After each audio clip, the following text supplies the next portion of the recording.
Patung Yesus dan patung Bunda Maria dalam tradisi suci Gereja Katolik Roma berasal dari tradisi pagan. Menurut pandangan Gereja Katolik, patung Yesus dan Bunda Maria digunakan sebagai alat bantu visual untuk menghormati pribadi yang digambarkannya. Gereja Katolik merasa tidak melakukan penyembahan kepada patung itu sendiri. Patung-patung itu dianggap hanya alat bantu memusatkan pikiran dan hati kepada Tuhan, untuk mengingat kisah keselamatan, serta sebagai sarana pengingat dalam doa. Tentu pandangan di atas adalah pandangan yang telah dipengaruhi oleh tradisi Roma, yang mana sebelum kekristenan masuk Roma, mereka menganut kepercayaan pagan dengan melakukan penyembahan dewa-dewi melalui patung-patung berhala. Tradisi penyembahan berhala pada umumnya selalu menggunakan media berupa benda atau patung untuk memuliakan Tuhannya atau roh leluhurnya. Apakah tradisi ini berasal dari gereja mula-mula yang ada di Yerusalem?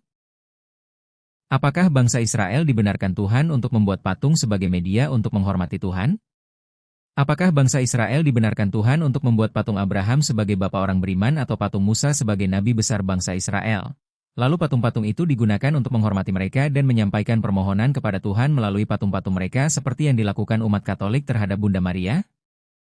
Tuhan telah mengutus banyak nabi ke tengah-tengah bangsa Israel untuk mengubah mereka menjadi anak-anak Allah, dan meninggalkan tradisi nenek moyang mereka ketika tinggal di Mesir. Karena dengan meninggalkan cara hidup mereka yang lama, maka kemudian Tuhan Yesus datang di tengah-tengah mereka. Demikian juga kita di zaman akhir ini, kita harus bertobat, meninggalkan manusia lama kita menjadi manusia baru, lalu kita dibaptis untuk menerima Roh Kudus. Meninggalkan manusia lama kita tentu termasuk meninggalkan tradisi leluhur kita yang berakar dari keyakinan lama. Gereja yang dibentuk para rasul seharusnya steril dari tradisi-tradisi leluhur yang berakar dari penyembahan berhala seperti menggunakan media-media patung untuk menghormati Tuhan. Jika Allah itu roh dan roh itu ada di dalam diri orang-orang percaya, apakah masih perlu alat bantu berupa patung atau gambar untuk memuliakannya? Gereja Katolik memang tidak menjadikan patung Yesus sebagai pusat sesembahan di gereja, lalu mereka sujud di bawah patung setiap melakukan misa, sebagaimana para leluhur melakukan penyembahan kepada berhala. Tetapi dalam setiap ibadah Kamis Putih dan Jumat Agung, patung itu dijadikan alat peraga sebagai Yesus Kristus yang tergantung di kayu salib. Lalu imam berkata, "Lihatlah salib ini, tergantung Kristus penyelamat dunia." Lalu seluruh umat menghadap ke salib dan memberikan penghormatan atau sujud kepada patungnya, seperti video berikut ini.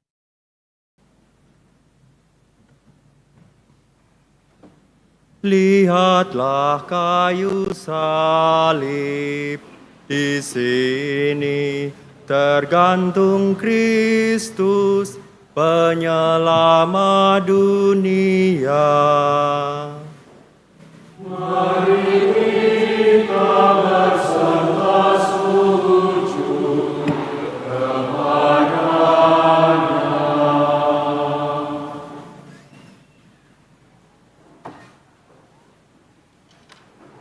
Demikian juga pada Misa Jumat Agung, untuk menghormati Yesus dan sebagai tanda kecintaannya kepada Yesus, lalu seluruh umat gereja wajib mencium kaki patung Yesus secara bergiliran, seperti terlihat pada video berikut ini.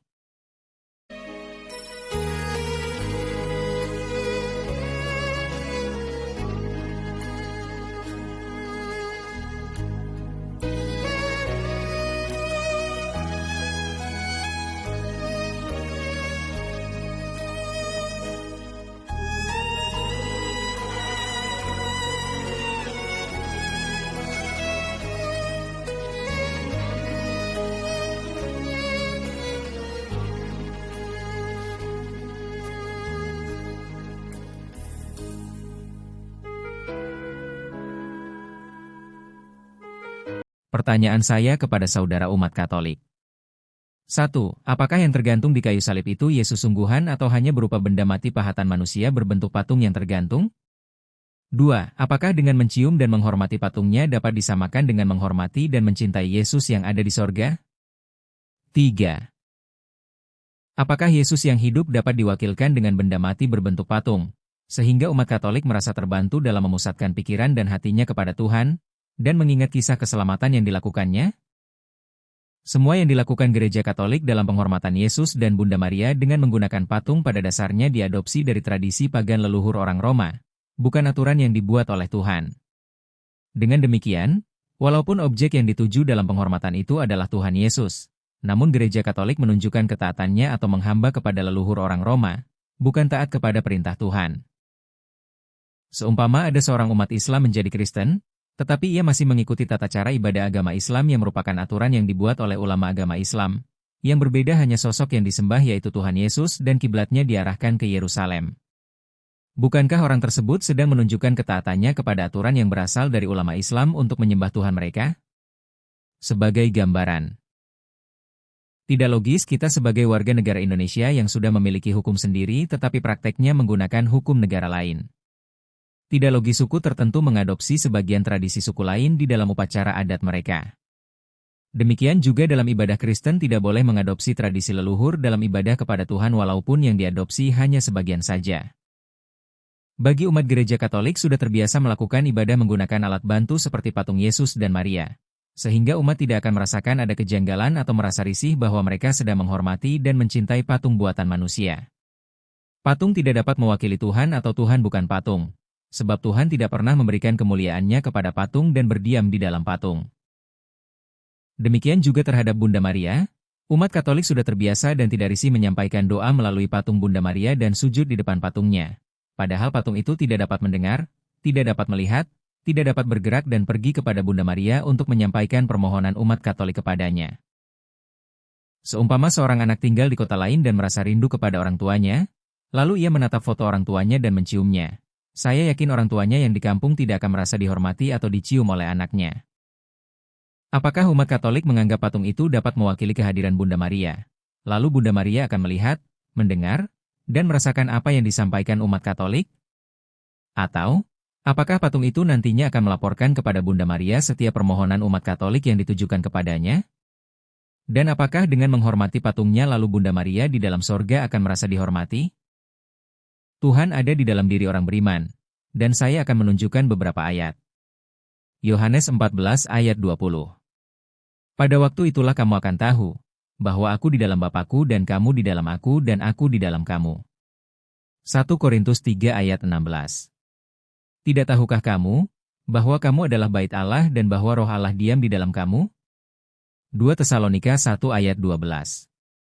Sehingga nama Yesus, Tuhan kita, dimuliakan di dalam kamu dan kamu di dalam Dia, menurut kasih karunia Allah kita dan Tuhan Yesus Kristus. Jika Yesus ada di dalam diri orang-orang beriman, lalu buat apa kita menggunakan alat bantu berupa patung atau gambar untuk menghormatinya? Kalau orang tua atau kekasih kita jauh dari kita atau butuh waktu untuk bertemu dengan mereka, memang sebagai manusia yang memiliki keterbatasan, masih wajar kalau kita membuat foto mereka di rumah atau di dompet untuk mengenang mereka.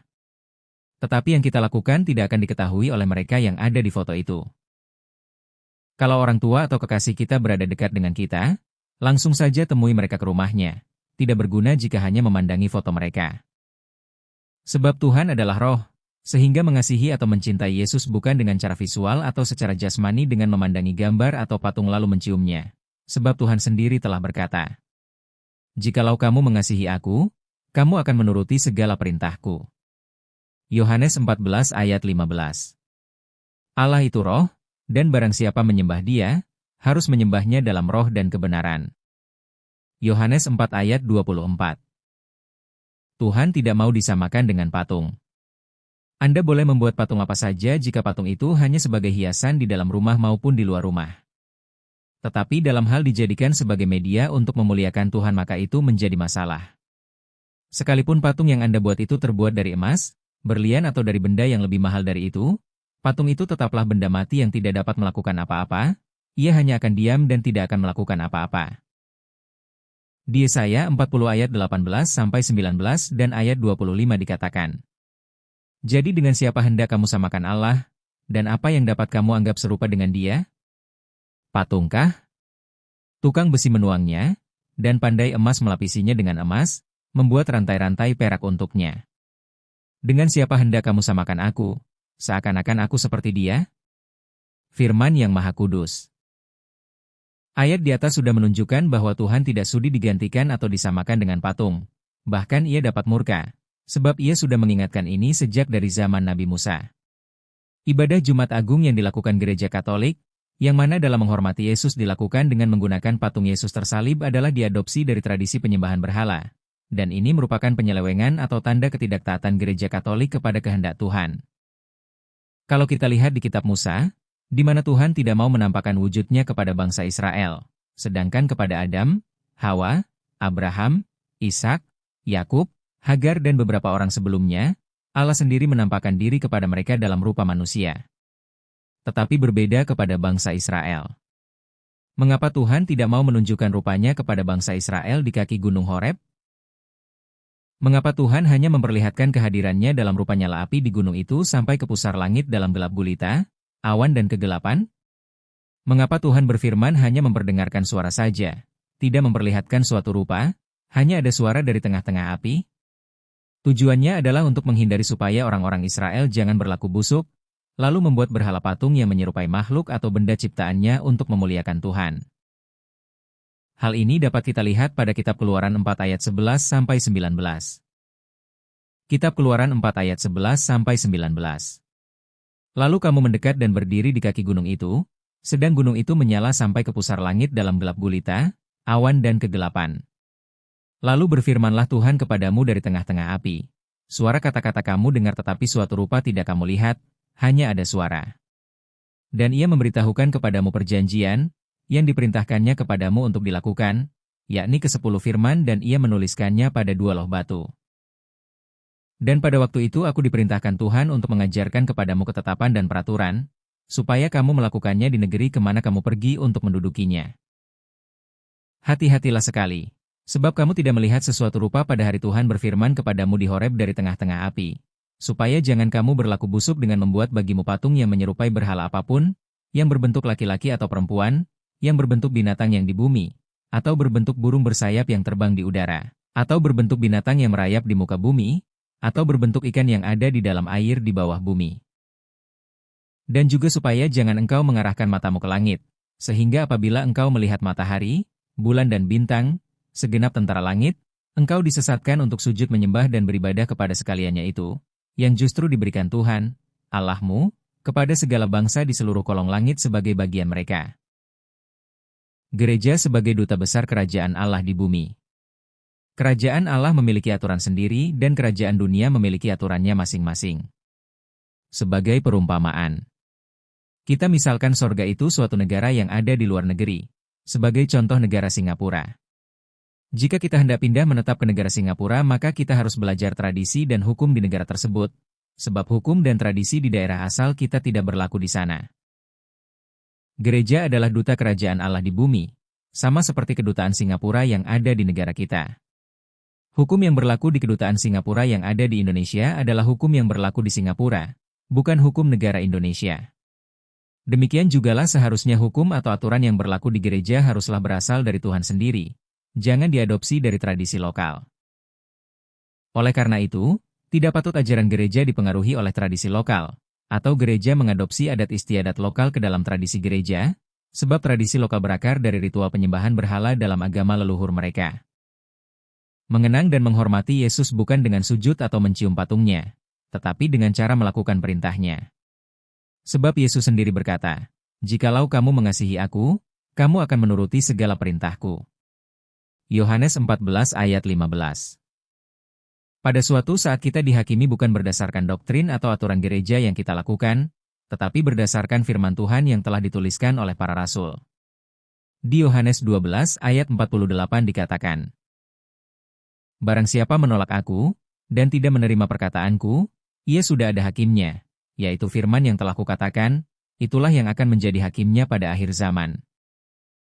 Tradisi suci dalam gereja Katolik seperti penghormatan kepada Maria sebagai Bunda Allah, doktrin Maria diangkat ke surga, paham tentang Maria tidak bernoda, menjadikan Maria sebagai pengantara rahmat keselamatan, dan menyampaikan permohonannya kepada Yesus dilakukan melalui perantara Bunda Maria, adalah hasil pemikiran manusia, bukan dari firman Tuhan.